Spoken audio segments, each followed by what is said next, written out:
Hey, I'm Scott and I'm an American in Bangkok.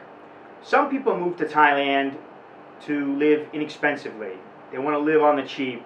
They want to live better than the money they earn will allow them to do so in their home country. Other people, like my friend Terry, could care less about living cheaply. He just wants to have fun. He doesn't really care about the money. He's got money to burn, so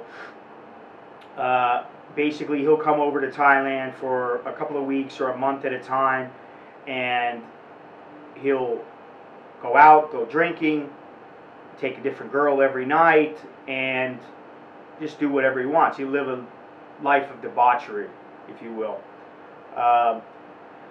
So after a few times of doing this, he decided that he was ready to move to Thailand. He wanted to give up his job. He was sick of it. He wanted something better. So he said to me, will you help me start an online business? I said to him, yeah, sure, okay, I'll give you a hand, just tell me when you come over. So he comes over, and the day after he came over, we sat down, we met, we talked about his budget. He was budgeting, it was about $1,250 at the time, 50,000 baht then, and which is more than enough really to live comfortably. And what I suggested was that after he take a week or two just to relax and get to the feel of the place again, and as an expat, that he take about 25,000 baht, or rather $2,500, which was 100,000 baht at the time, and he goes around Thailand, use that money to go around Thailand and buy products, buy Thai products, buy test products. So he was going to bring 2,500 to travel on, 2,500 to buy product. So $5,000. He's going to put another 5,000 in working capital in an account, and so basically the business would cost him $10,000 to start, and I figured within a year he should be able to turn a decent profit. So I told him, go for your week, whatever. So he does his week. He gives me a call. It was actually about 3 weeks later. He called me up, and he says to me, okay, I'm ready. Let's do it.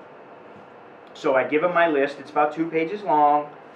And, one of the first things I wanted him to do was just go in Bangkok, go around Bangkok, go to like Chatuchak, Pratunam, Bobe, and look for products that he was willing to sell, that he really was interested in, and then establish some relationships with the vendors. Now, he didn't speak any Thai. He spoke Sawati Kap, and that was about it. And then I said, okay, take your $5,000, go on your trip around Thailand for a month. So, 2 months later, I hear from him.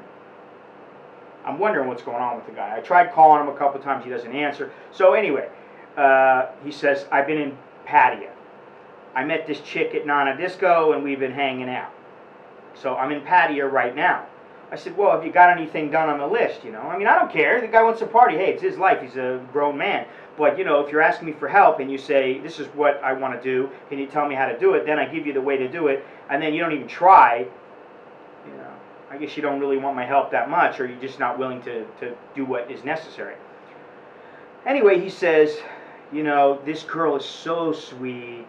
When we're together, I really need to learn to speak Thai, though, because she speaks English, but sometimes we don't understand each other. And, she's so different. She's different than any other girl I've ever dated, like back in the U.S. And I said, well, she's Thai, and you're used to dating American women, or at least women that are living in America. I said, so, what do you expect? Of course she's going to be a little bit different. So I told him, I said, listen, you met her in Nana Disco. No decent Thai girl would be caught dead in Nana Disco. So really, I would brush her off. I would just tell her, hey, you know what, I'm sorry, but right now I need to concentrate on my business, and, you'll talk to her later. Does he listen? Of course not. I don't hear from him for a while. I try to tell him, listen, start earning money, and then you can start worrying about women and having a great time. But right now, buckle down and worry about your business. Try to earn a living so that you're not touching your principal. And I would think he would know that, but you know, I knew everything I had to know about the girl. She was working as a freelancer inside Nana Disco, and that says enough. So I don't hear from him for another 9 months or so. I called him several times, tried to get in touch with him. He never answered his phone, so I just figured something happened, or I was wondering what happened to him, you know. But anyway, I'm like, hey man, the guy's a grown man, you know, whatever. So when I hear from him, he tells me that he's moving back home. He said, I can't make it here. I said, well, have you done anything on my list? Or, I mean, where are you with that? Haven't done a thing.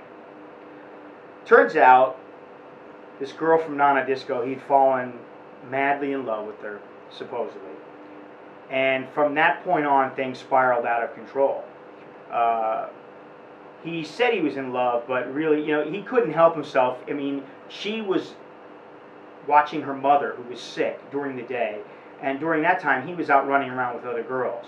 And at night, she would come over and stay with him. She had moved in with him.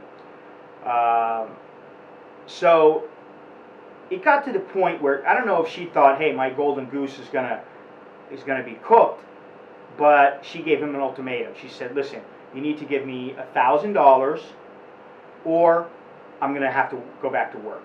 You need $1,000 a month or I'm gonna go back to work. So he's like, wow, $1,000, that's not much for me. I can do that, it's no problem.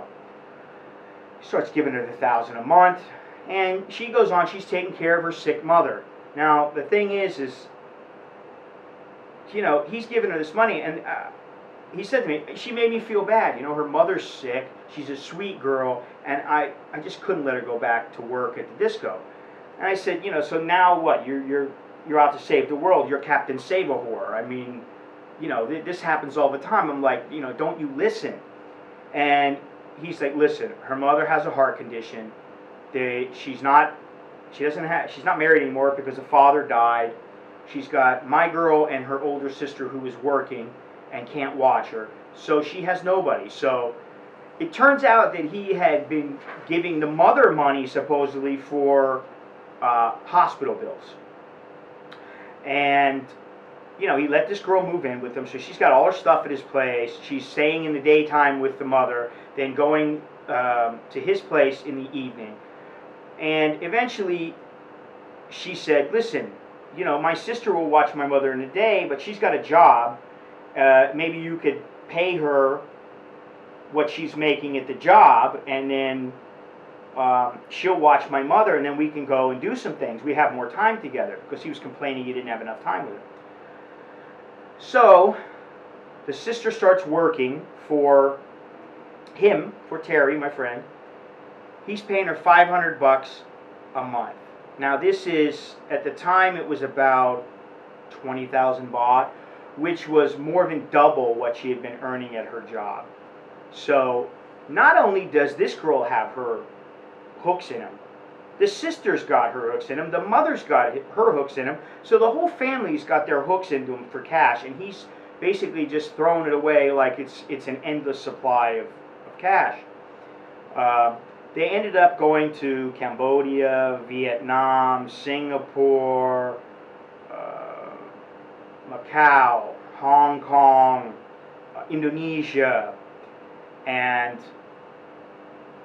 you know, he was pissing away money on expensive hotels, on gifts for her when they were traveling, on the travel expenses. So he didn't exactly piss $90,000, like I said. He didn't exactly piss $90,000 away on a working girl. He did get to travel a little bit and go to a couple different countries, but most of it went towards her and her family. Anyway, after their trip to Macau, she somehow convinced him to cough up 400,000 baht, that's about 10 grand, to rebuild her grandparents' house. Now, they went to the grandparents' house, they were very nice, and they thanked him profusely, but nonetheless, he had coughed up 10 grand, which was a considerable amount of money. They then went to Vietnam, or shortly thereafter, they went to Vietnam, and he's convinced that it's true love. And she gets into his head again and says, hey, listen, they owe about $5,000 on their Isuzu pickup truck. Do you mind if you pay it off? And that'll be the last you have to pay anybody. You don't have to give anything else. And, you know, if our relationship goes further and we get married, then, you know, they'll take that into consideration and you won't have to pay that much money for me. So he thought, oh, you know, all right, fine. I don't like it, but I'll do it. So he did. He paid $5,000, the sucker.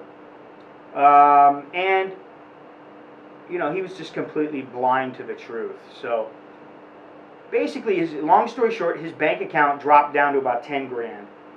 When he hit $10,000, he realized he's sinking. And he hadn't done one thing on the list. Not one thing. He didn't register a domain. Didn't even come up with a name for his business. Didn't even really narrow down the range of products that he wanted to sell. So, you know, I get a call from him, and, you know, he said, I'm going home or whatever. And, if, you know, like I'm talking to him, and he's telling me the whole story. And, you know, I just said, okay, well, you know, it's too bad, but I thought, you know, you could have done very well here, and it would have been very easy if you just followed the instructions. I mean, well, I don't know if it would have been very easy, but it would have been, it was definitely possible. So he goes back home. 2 months after he goes back home, I get a phone call. And the thing is, he didn't know anything about Thai women, really, or Thai culture. But he was very talented at his job, and he found a job within a week of landing back in the U.S. So he's got a job. He's making more money than he was originally making, so he's happy. He goes out, he celebrates with his buddies, and he meets a girl. A Vietnamese girl, no less. Long hair, he tells me, beautiful, and it was her body that caught his eye and made him go over and talk to her. So now he's got a Vietnamese girlfriend. So he left Thailand, goes back, gets a better job, and finds a Vietnamese girlfriend. Some guy's got all the luck. I guess it depends on how you look at it, whether that's luck or not. So he says to me, though, but before he hangs up, he says, you know, I might go back to Thailand, but only for a vacation. I really like my job, I like my girl, I like my life, I'm happy.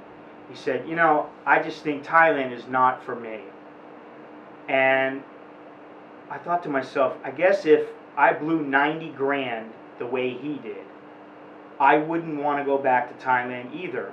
And if I did, I'd be a hell of a lot smarter the second time around. That was the last conversation I ever had with him. Through a mutual friend, I found out he's doing well. And I don't know if he's still with the Vietnamese girl or what, but he's doing well. And I just figured that he probably found enough of Asia in the United States to keep him happy. Until next time, Chok Di, La Jokan Mai. I'm Scott, and I'm an American in Bangkok.